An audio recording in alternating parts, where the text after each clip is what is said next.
జీహెచ్ఎంసీలోని సూపర్వైజర్ల తీరుపై ప్రభుత్వం సీరియస్ అయింది. కార్మికులను ఇబ్బంది పెడుతున్న వారిపై ఆగ్రహం వ్యక్తం చేసింది.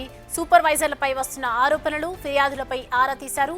ప్రతి వర్కర్ దగ్గర ప్రతి నెల 500 నుంచి 1000 రూపాయలు వసూలు చేస్తున్నాయని ఫిర్యాదులు వచ్చాయి. జీహెచ్ఎంసీలో ఉన్న 952 మంది సూపర్వైజర్లు నెలకు ₹1 కోటి వసూలు చేస్తున్నట్లు ఆరోపణలున్నాయి. ఒక్కో సూపర్వైజర్ కింద 21 మంది వర్కర్లు పనిచేస్తున్నారు. కమిషన్ ఇవ్వకపోతే అటెండెన్స్ వేయకపోవడం, మానసికంగా ఇబ్బంది పెట్టడం వంటివి చేస్తున్నారని కూడా తేలింది. దీనిపై ప్రభుత్వం ప్రస్తుతం ఆగ్రహం వ్యక్తం చేసింది.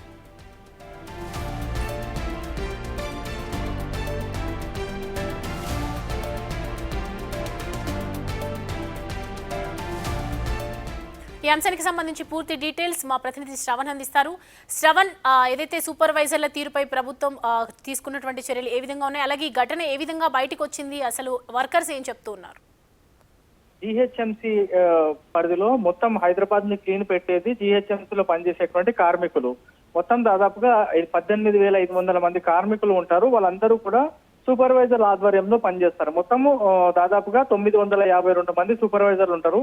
ఒక్కొక్క సూపర్వైజర్ కింద 21 మంది వర్కర్లు ఉంటారు. సో వీళ్ళందరూ వర్కర్లు ఆ సూపర్వైజర్లు ఇచ్చినటువంటి రోడ్డుని ప్రతిరోజు ఊడ్చాలి, అక్కడ క్లీన్ గా పెట్టాలి. సో వాళ్ళందరికీ వచ్చేటువంటి జీతంలో ప్రతి నెల కూడా ఈ సూపర్వైజర్లు 500 నుంచి 1000 రూపాయలు కమిషన్లు తీసుకుంటున్నట్లు ప్రభుత్వానికి జీహెచ్ఎంసీ ఉన్నతాధికారులకు ఫిర్యాదులు వెళ్ళాయి. దాంతో పాటు గ్రేటర్ హైదరాబాద్ వ్యాప్తంగా దాదాపుగా 19 లక్షల ప్రాపర్టీస్ ఉంటే ఆ కమర్షియల్ ప్రాపర్టీస్ కి సంబంధించిన వాళ్ళు ఖచ్చితంగా ట్రేడ్ లైసెన్స్ తీసుకుంటేనే కమర్షియల్ గా వాళ్ళు బిజినెస్ చేసుకోవడానికి వీలుంటుంది. ఆ కమర్షియల్ ఎస్టాబ్లిష్మెంట్స్ దగ్గర ట్రేడ్ లైసెన్స్ తీసుకోకుండా కేవలం 500 నుంచి 1000 రూపాయలు వసూలు చేస్తూ వాళ్ళని గాలికి వదిలేస్తున్నారు. సో దానివల్ల జీహెచ్ఎంసీకి ఆదాయం తగ్గుతుంది. ఇవన్నీ అంశాలు ప్రభుత్వం దృష్టికి వెళ్లడంతో ప్రస్తుతం చాలా సీరియస్ గా దీనిపైన విచారణ కొనసాగిస్తుంది. ఏ సర్కిల్లో ఎంతమంది సూపర్వైజర్లు ఉన్నారు, ఎంతమంది వర్కర్లను ఇబ్బంది పెడుతున్నారు, ఎప్పటి నుంచి ఆ సూపర్వైజర్లు వర్క్ చేస్తున్నారు, వాళ్ళకి సంబంధించిన బంధువులు ఎంతమంది వర్క్ చేస్తున్నారు అనేటువంటి అంశాలపైన కూడా ప్రధానంగా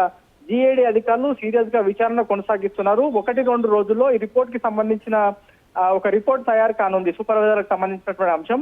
ఈ రిపోర్ట్ తయారైన తర్వాత నేరుగా జీహెచ్ఎంసీ కమిషనర్ కి ఈ సమాచారాన్ని పూర్తి స్థాయిలో పంపించబోతున్నారు. ఒకసారి జీహెచ్ఎంసీ కమిషనర్ కి సమాచారం అందిన తర్వాత ఏ విధమైనటువంటి చర్యలు తీసుకోవాలనేది జీహెచ్ఎంసీ కమిషనర్ నిర్ణయం బట్టి ఆధారపడి ఉంటుంది. సో ప్రధానంగా అంశాలు ఏంటంటే గ్రేటర్ హైదరాబాద్ వ్యాప్తంగా పనిచేస్తున్నటువంటి వర్కర్ల దగ్గర ప్రతి నెల జీతంలో నుంచి 1000 రూపాయలు, 500 నుంచి 1000 రూపాయలు కమిషన్లు తీసుకోవడం, ప్రతి కమర్షియల్ ఎస్టాబ్లిష్మెంట్ దగ్గర డబ్బులు వసూలు చేయడం, వాళ్ళని మానసికంగా ఇబ్బంది పెట్టడం, ఇట్లాంటి అనేక అంశాలపైన అయితే ప్రస్తుతం జీఏడీ అధికారులు విచారణ కొనసాగిస్తున్నారు. ఖచ్చితంగా 1-2 రోజుల్లో దీనికి సంబంధించిన రిపోర్టు తయారు కాబోతుంది. ఈ రిపోర్ట్ ని జీహెచ్ఎంసీ కమిషనర్ కి జీఏడీ అధికారులు చేరవేయనున్నారు. Right Shravan, thanks for the updates.